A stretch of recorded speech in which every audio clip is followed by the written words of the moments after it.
Hello and welcome to um, just my structural analysis final exam review.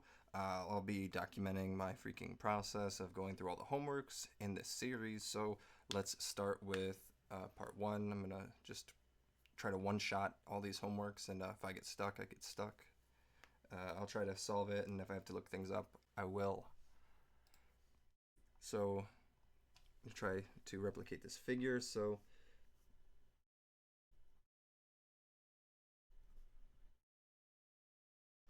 question one, homework one. We've got this wall here. I guess those shouldn't necessarily be that way, but that is how I drew them. With brick on that side, comes down, just like that. It comes up. So there we are.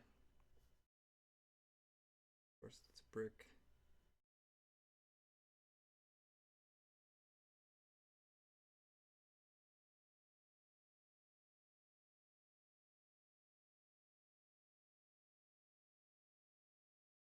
All right. That's pretty much what it looks like on my screen. I'm just going to shade that in so it's a bit clearer. This whole thing could be shaded. So it says that the wall is 15 feet high and consists of 2 by 4. Oh my gosh. 2 by 4 inch studs.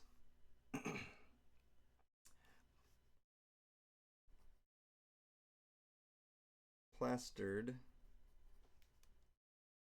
on one side.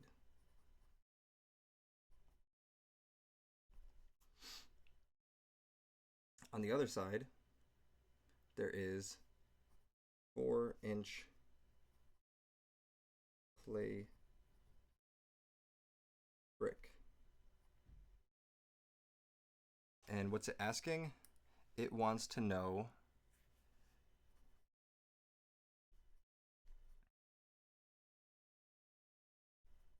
determine the average load. All right, so how are we going to do this? Well, we know the height of this wall right here is equal to 15 feet. We know that this is 4-inch, 2 by 4. So I'm just going to assume that's 4-inch. And then right here, we know that this is 4-inch also. And I guess we don't know the length along that axis. But we can find the unit weights of these. So let's find these. And these are right in the book. So I'm going to go to my display capture and pull that up.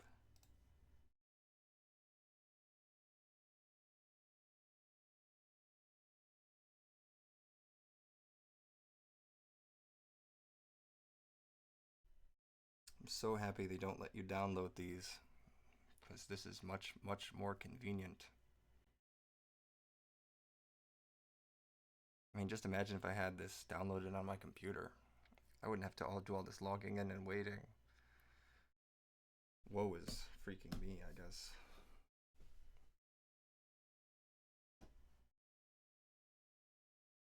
I mean, I paid for the book. It was like $200.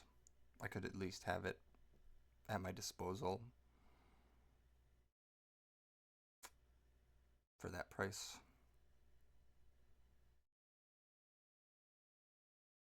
In my opinion.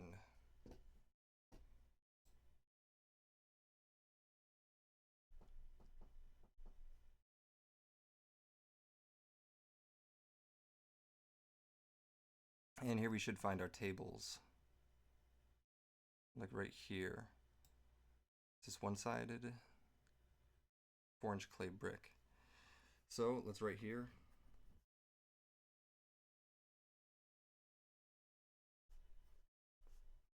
4-inch clay brick is going to be equal to, they want this in pounds or kilonewtons? They want this in pounds per foot. So that's going to be equal to 39 pound per foot squared. And what about the one-sided plaster? I would assume that would be here also. Plaster one side, 2x4 studs. That's going to be 12. So 2x4 plaster one side is going to be equal to 12 pound per foot squared.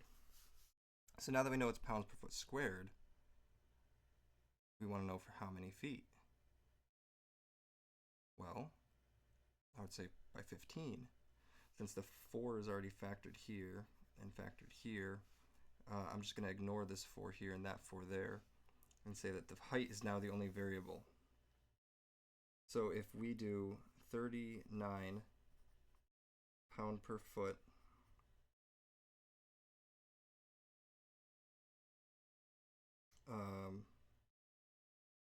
times 15 feet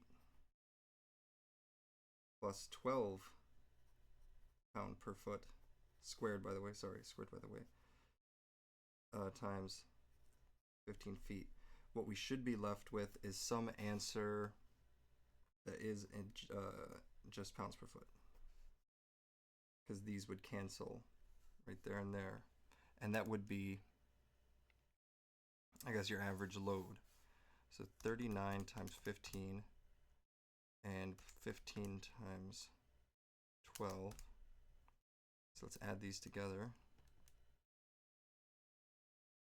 I'm getting 765 pounds per foot as an average load.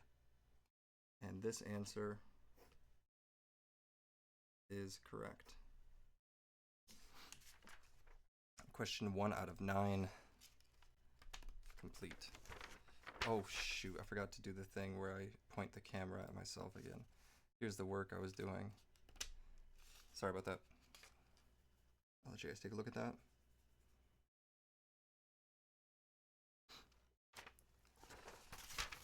The horrors of having only one screen and very,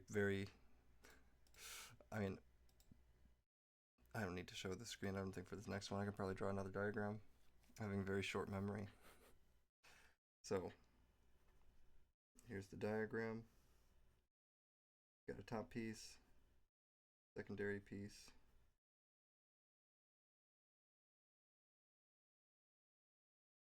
and these are like pillars coming off over here to this floor right here.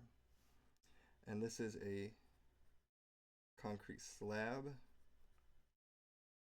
and this is here is just what they call cinder fill.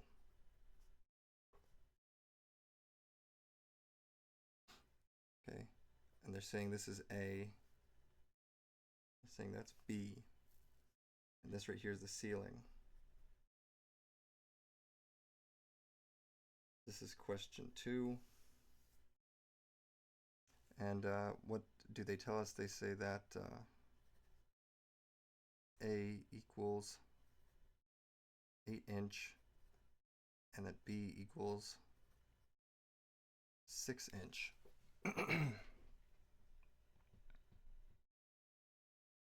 What are they asking? They want to know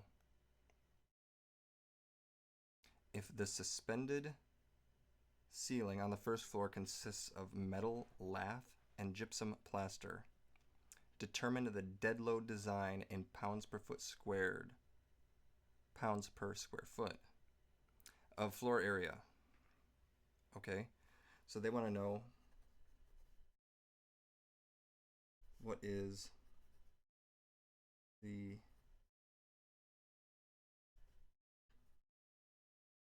dead load. And if this trend persists, we can just say that chapter 1 is about loads, live loads, dead loads. Even though it's called Introduction to Structures, it looks like it's mostly actually introductions to live and dead loads. But this is just the first two questions. Let's see what else they throw at us. So we're given that cinder, concrete equals 9 pounds per foot squared inch strong,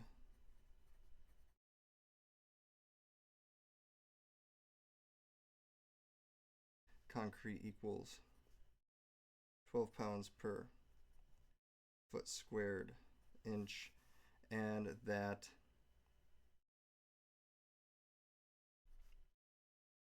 lath and gypsum plaster equals 10 pounds per foot squared. All right. So does it say how long this is? It doesn't. So I'm assuming that doesn't matter. So all we have now is 9 pounds per foot squared inch times, this is the cinder, which is B, so times 6 inch, plus 12 pounds per foot squared inch times 8 inch for this strong concrete, and then plus 10 pound per foot squared. It wants the answer in pounds per square foot, so this should give us that answer. So let's do 9 times 6, 12 times 8, and let's do this plus 10, and I'm getting an answer of the dead load equals 160 pounds per foot squared, and that is correct.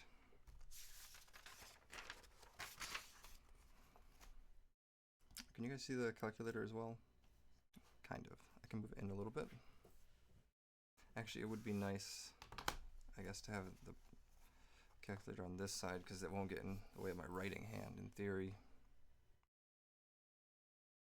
Question 3.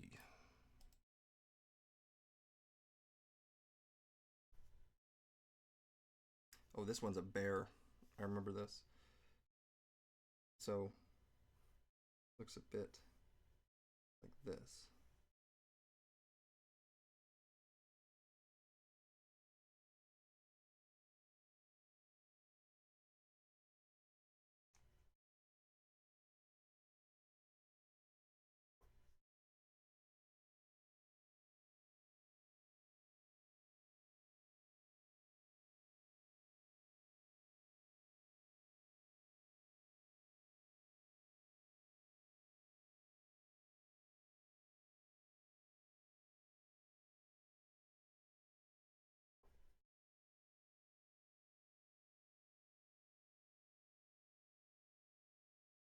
All right, it's asking us to find, it says,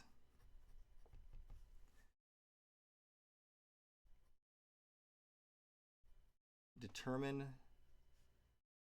the weight.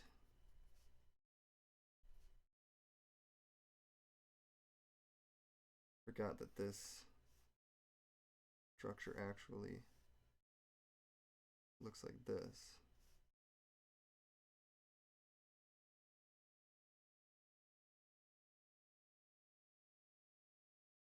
Messed it up right there.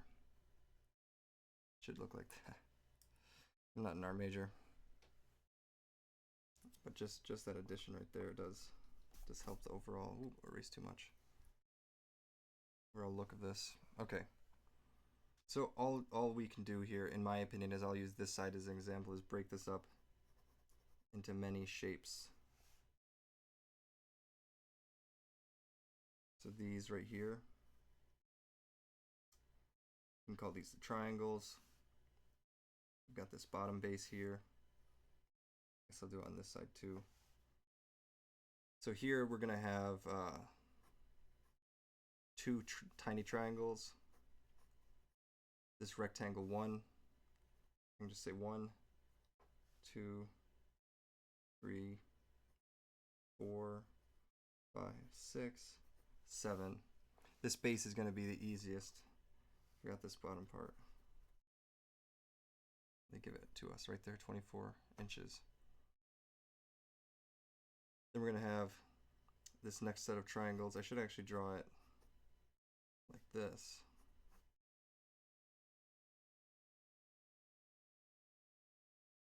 And then just kind of looks like that. These are all the shapes I've broken it into. So let's start with this first one, this base here. So shape 7 equals 6 times 24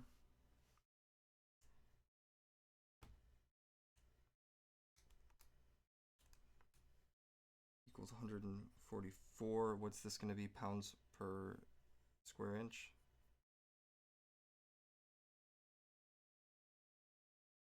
Now let's do probably shape. We could do shape 6.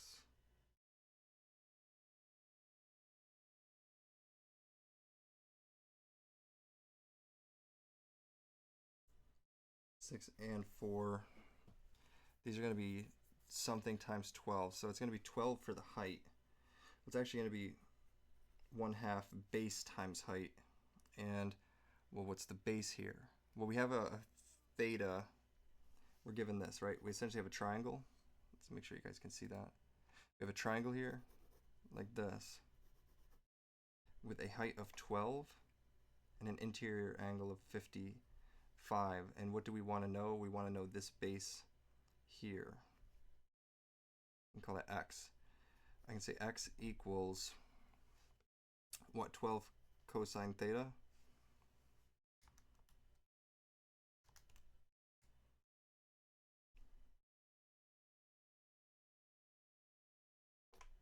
I think it's going to be 6.88.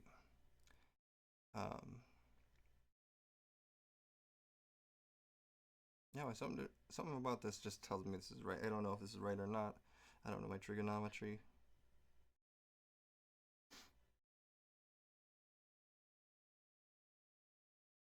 Well, let's try to think about it then.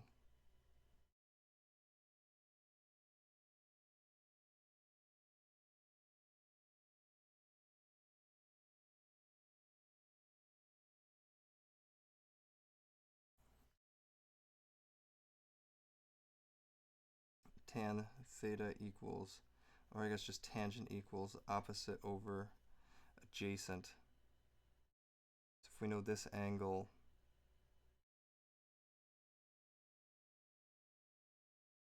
we want to get adjacent. Move that over, divide by tan. Ooh.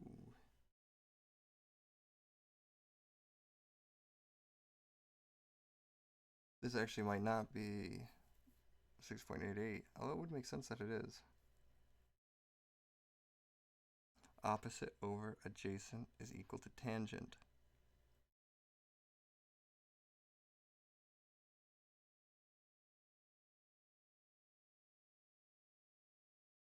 Opposite is 12. So it actually is going to be, I mean, does it work? Cosine 55 divided by 12? Doesn't work out at all, actually. 6.88 just looks like it works, but I don't understand why. Now I'm kind of interested in knowing why. SOHCAHTOA, T-O-A. So tan of 55 equals 12 over A. A tan equals 12. Divide this by tan. Adjacent is equal to 12 over tan. 12 divided by cosine 55. It says it's 20. That doesn't make sense either. Because it's not cosine, it's tangent.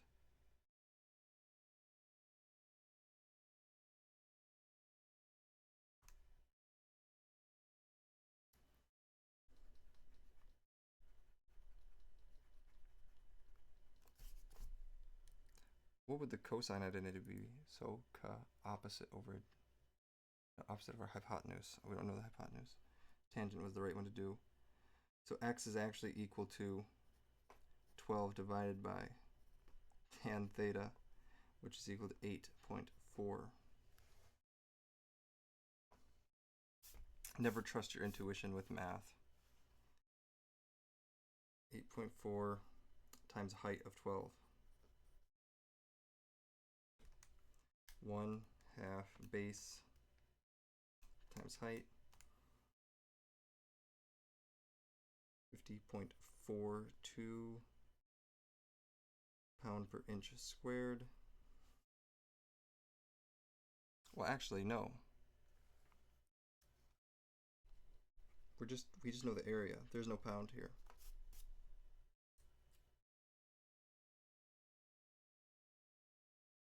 This is all just area in square inch, which means that shape 5 is going to equal 12 times this times 2, 24 minus this, 7.2.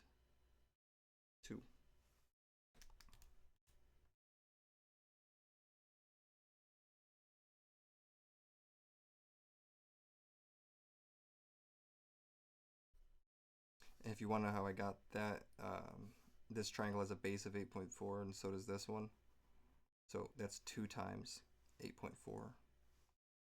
Then I subtract that from the total, and that leaves me just the center. So let's do shape 3 and 1. Going to be 1/2 base. Well, what's the base? Let's do this all over again. Got this triangle here, except now it's got a height of, we don't know. But we do know that this was 7.2. At the top it's 4. So if we subtract 4 from this and divide that by 2, we know we have the base of 1.59. So then what's the height here? We know this angle is 75. So now we just do the opposite over adjacent tan thing again, except now we know the adjacent. Multiply this a tan equals opposite. So 1.5 tan of 75 is equal to our height, which is 5.96. So 1/2 base, 1.59 times height of 5.96.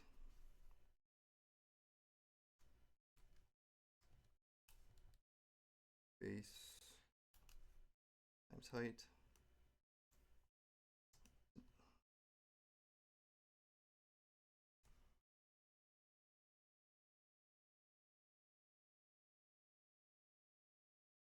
.76 inches squared.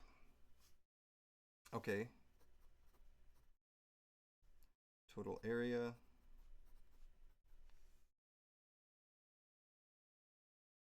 That's going to be our 144 plus 50.42 plus 86 plus 4.7. I take it back. It's going to be 144 plus 50.42 times 2 plus 86.34 plus 4.76 times 2. 340.7 inches squared. Now let's do this times, or actually Yeah, 1 foot squared is equal to 144 inches squared. So divide this out. Now we have feet squared.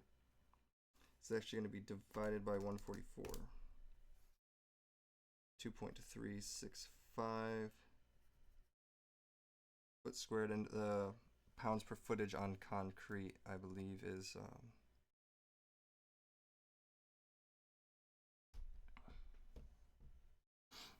messed up somewhere.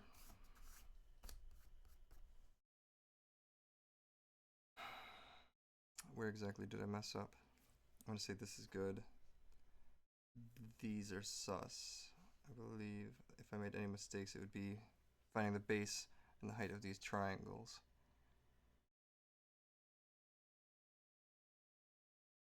Which would actually make this sus. I'm only off by a little bit. Because I think the pound per footage of concrete is going to be 144.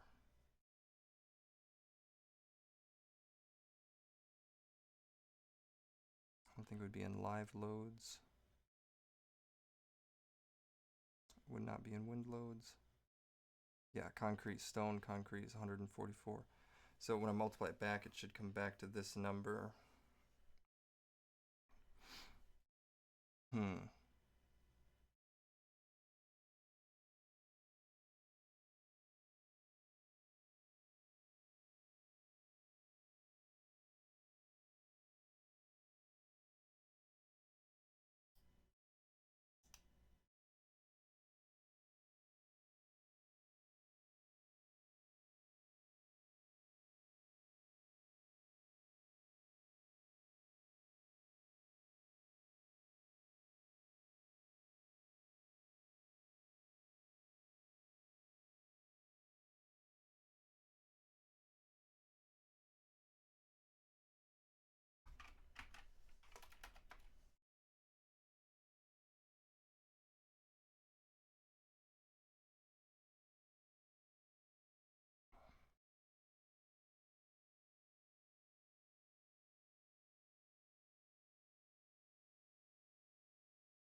Area of a triangle is 1/2 base times height. Man.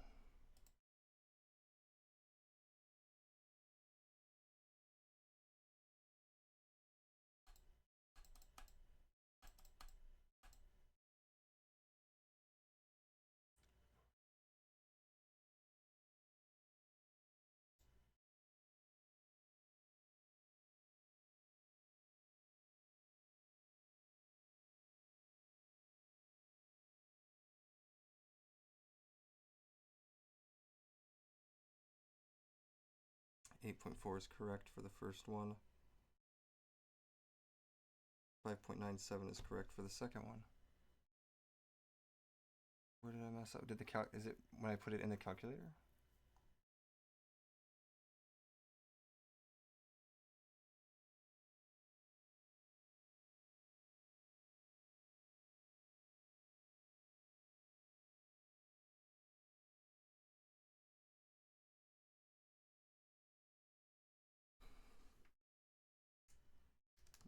Let's see, 144 plus 50.42 times 2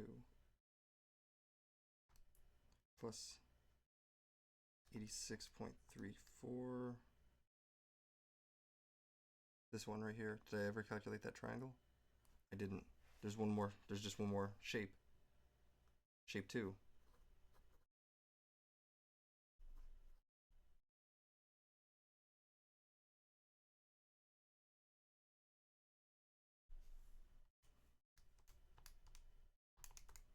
That's the 23 we're missing.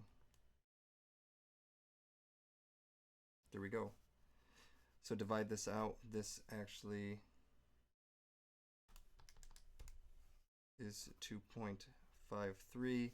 Multiply that by 144 pounds per foot for concrete, and we actually have a load here of 365, if you round it, pounds per foot.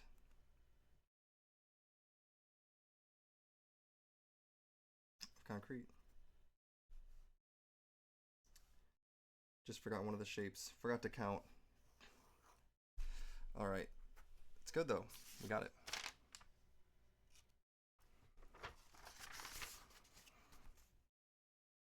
All right, yes, wind loads were also a big part of this. Yeah, so chapter 1 is all about live load, dead load, wind load. I think all the rest of these, if I just look ahead, I think all of the rest of these are wind loads. Wind load. Wind load. Oh my gosh, there's so many of these. That's different. So the last ones are not. I remember these. Okay.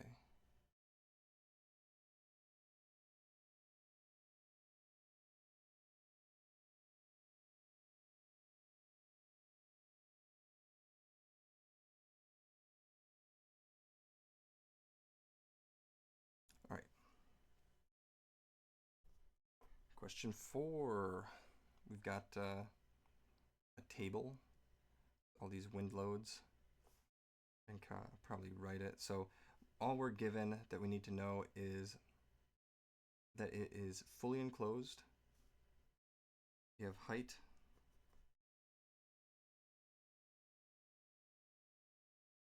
Height equals 30 feet. V equals 136 miles per hour. KE equals 1. And then we've got this little table of 0 to 15, 20, 25, 30, 40, 50. This is Z in feet. We also have Z in meters, but it doesn't want the meters anyway. So we can just skip that and go KZ. 0.85, 0.9, 0.94, 0.98, 1.04, 1.09. Okay, and it wants to know what, determine the design wind pressure acting on the windward wall. Okay, so if we go to the book and we go to wind loads, there is a section for that as well. It tells you what all these things are, and we want pounds per foot here. So remember that our like helpful equation is 0. I think it's 00256.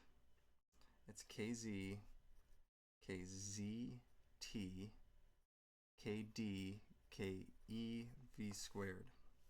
But we know that ke is 1 and that the building is fully enclosed. So that means, I don't think that actually changes anything. KZT, so it's also level flat ground, so this is 1. Wind direction, I think that's what this is. So it's directly on the wall, and I believe KZ now is like the only thing we need to look up. So essentially these go away, and we just have this V squared, which we know V right here, so we just square it. We know the 256, so here is the only thing we need to worry about, is this KZ, but we have this table here which tells us KZ at all these different elevations in feet. So let's do it for the first one then. It's 0 to 15. I think all we would need to do then is 0 to 15 is 0.00256 times right here 0.85, then times V squared, which is 136 squared.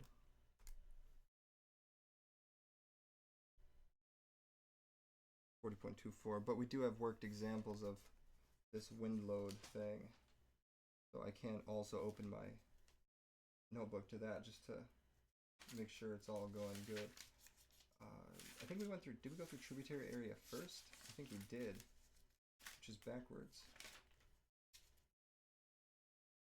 Yes, there is another equation.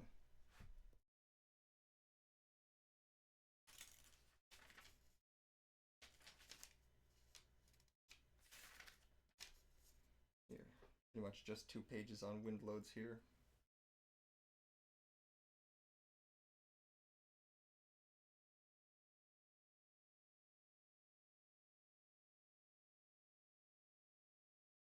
So this will give us our QZ.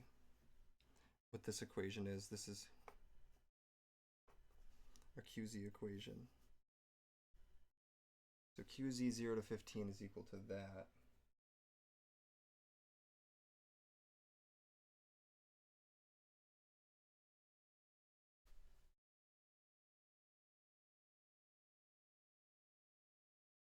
QZ equals QH. It says here. I used to know there's a difference between QZ and QH.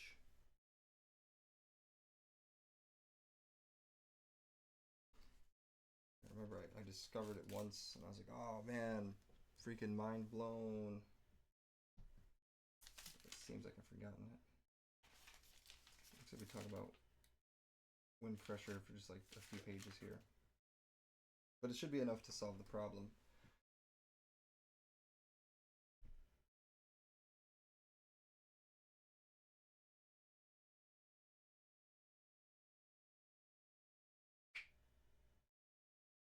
Well, regardless, I think there's another table that we need as well. Because the next equation that we're going to use, yes, this is all for windward wall on the building. And for the windward wall, looks like this, what is this? Pressure coefficient for windward wall is equal to 0.8. And there's one more equation we need to know, and that is that P is equal to Q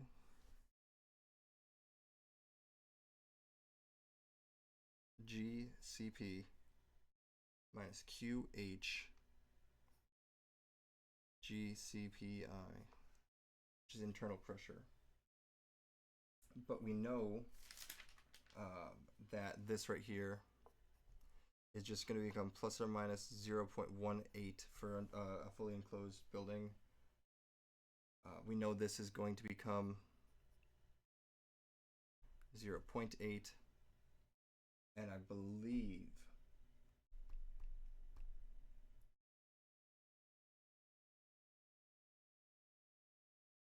that we're going to use QH, that this is going to be QH right here. I don't think that QZ, I don't think we have to look that up.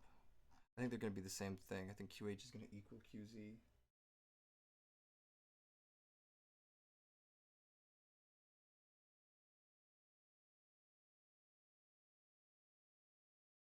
Well, let's try it.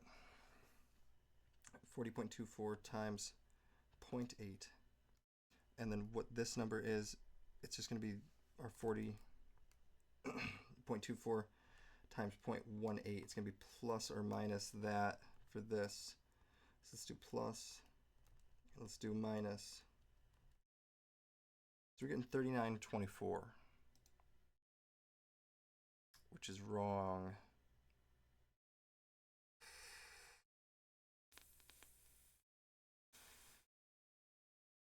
Where did I mess up? 136, 30 foot.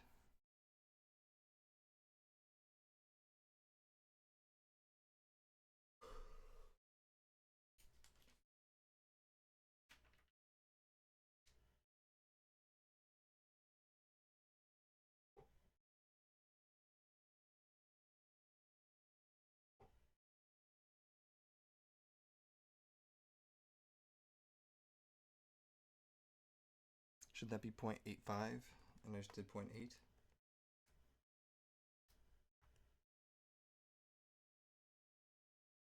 Now let's add 7 to that. 41 is not. It's actually worse. We should be, goodness me.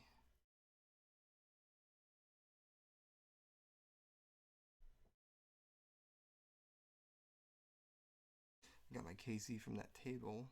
0 to 15 should be 0.85.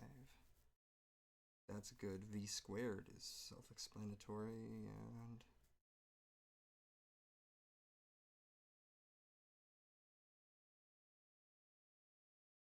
and I'm thinking QH and QZ are going to be where this is not correct.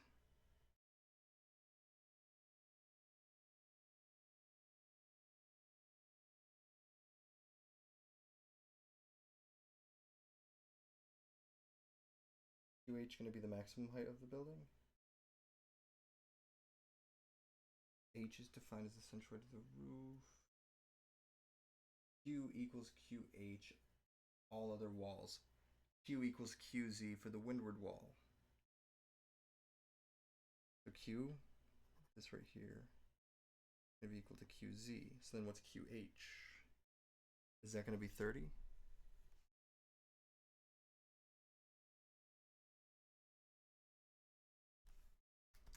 times 0.18. So now let's do our 40 times 0.18. Okay.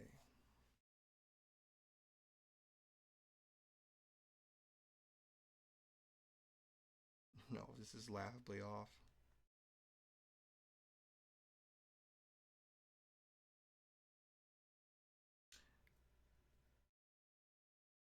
Times GCP. What's G? Oh my gosh, G's a constant. I forgot about that. G is 0.85.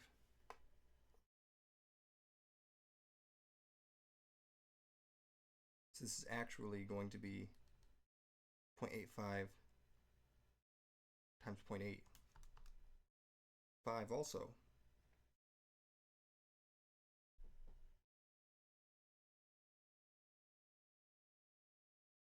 So now we have 29. If we add 5.4.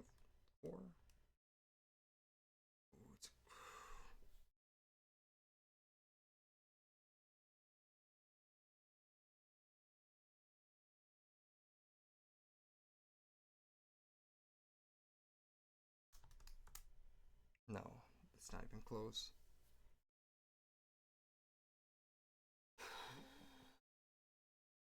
Where did we go so wrong? We have our QZ. G is constant, 0.85.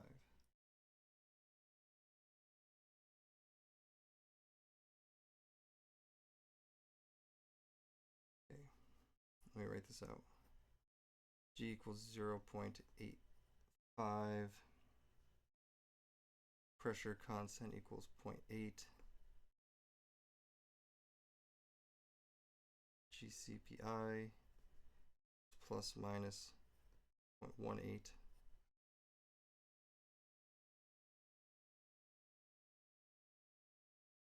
The only things we need to know is Q equals Q. So yeah.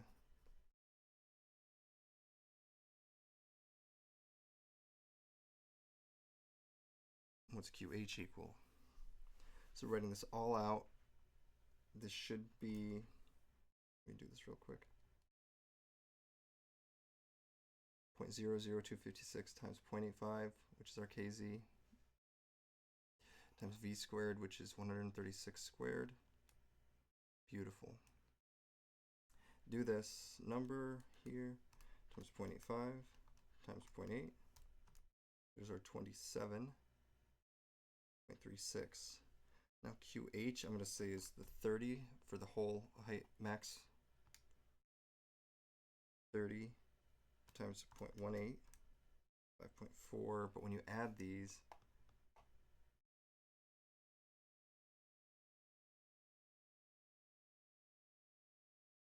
$32.7, that's not it, is it?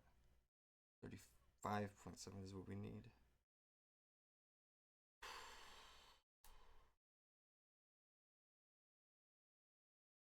So what if this was times 0.18?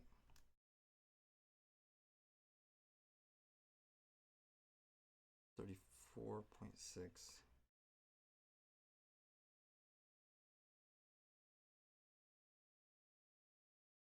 20. I mean,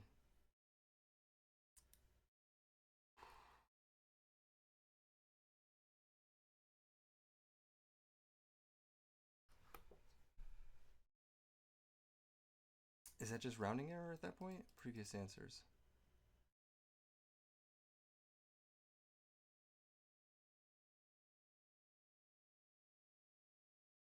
I mean, it's kind of lenient.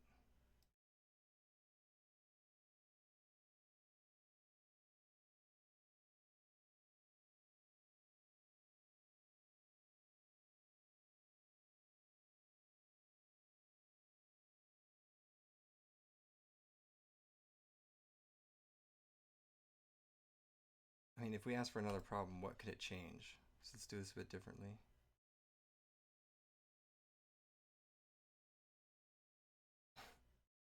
V is the same, H is the same, it's the same problem.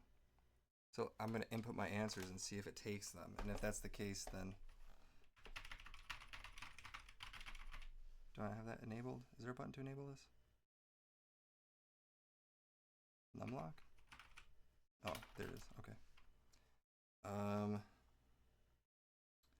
34.61.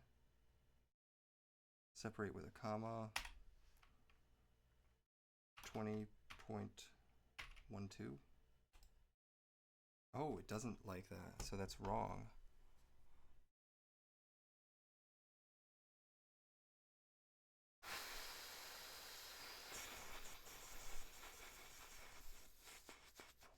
Where am I messing up? That is the QZ equation, right?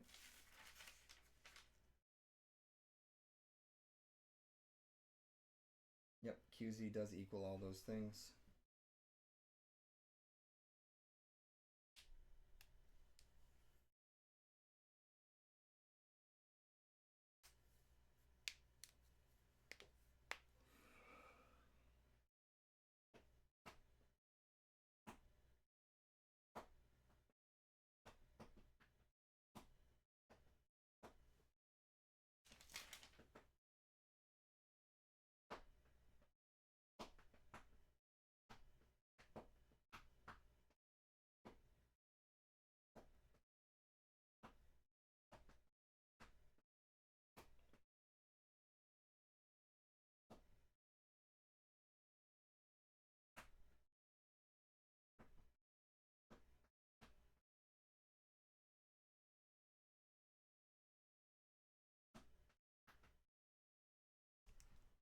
Okay. Let's try it all over again. 0.00256 times kz, 0.85, not 0.0, even though it's just 0.85, times v squared, which is 136 squared, 40.24, so that's still good. We know g is 0.85, so do this, 0.85. And do I know that the pressure coefficient is 0.8? Well, I'm told here that for the windward wall, all values are 0.8, and we're asked to find pressure acting on the windward wall of the building.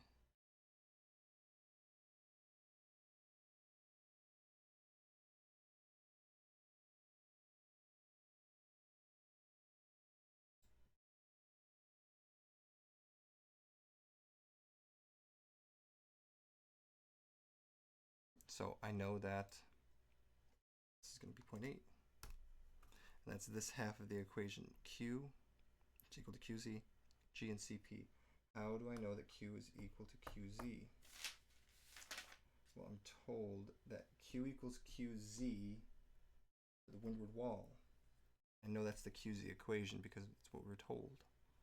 So I know this is this, and that's that. So this whole half right here is good.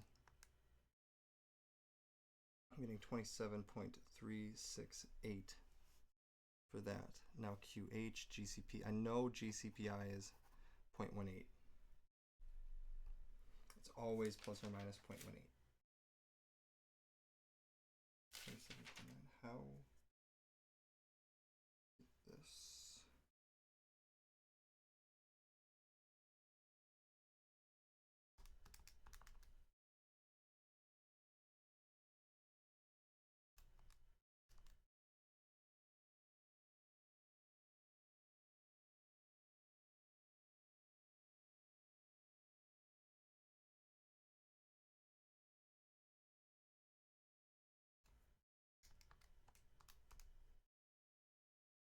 So their QH and their QZ was the same.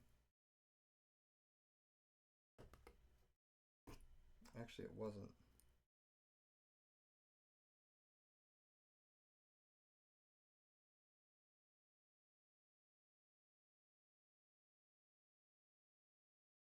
They got their QZ.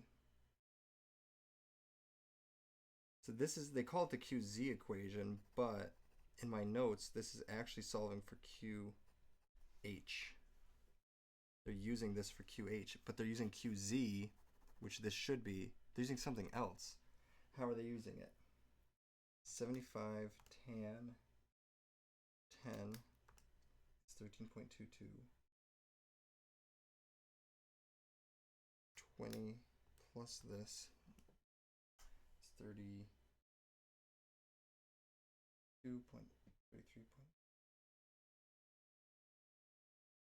They're saying H is 31.6. Were we given an initial height of this building in this example? 25 plus H prime.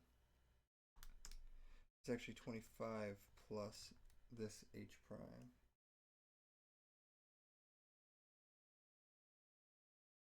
It's going to be 1/2 H prime, so do this divided by 2 because it's to the centroid of the roof. 25 plus this, 31.6. So QZ,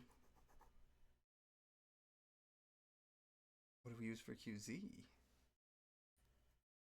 Because they're saying like to the centroid of the roof. I'm just going to say 30 at that point, and then use QZ for QH. So actually, if we do 30 times 0.85 times 0.8,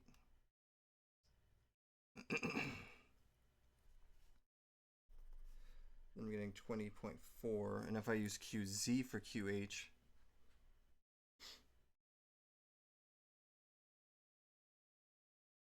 it's going to be our 40.24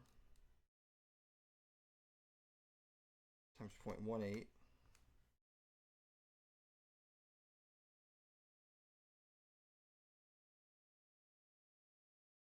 These numbers are going to be way off too.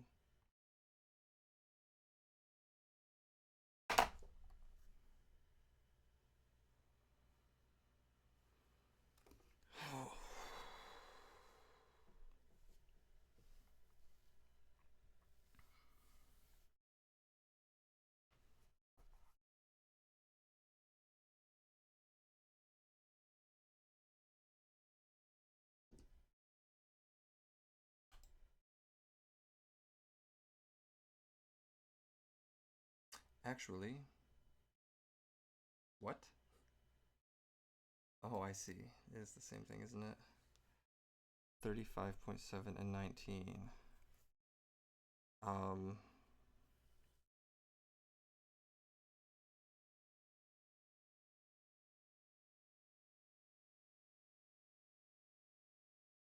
My calculator needs charging. I'm just going to call it here for part 1. So stay tuned for part 2, and hopefully I will get to the bottom of this, but right now I'm going to charge up the calculator. So peace.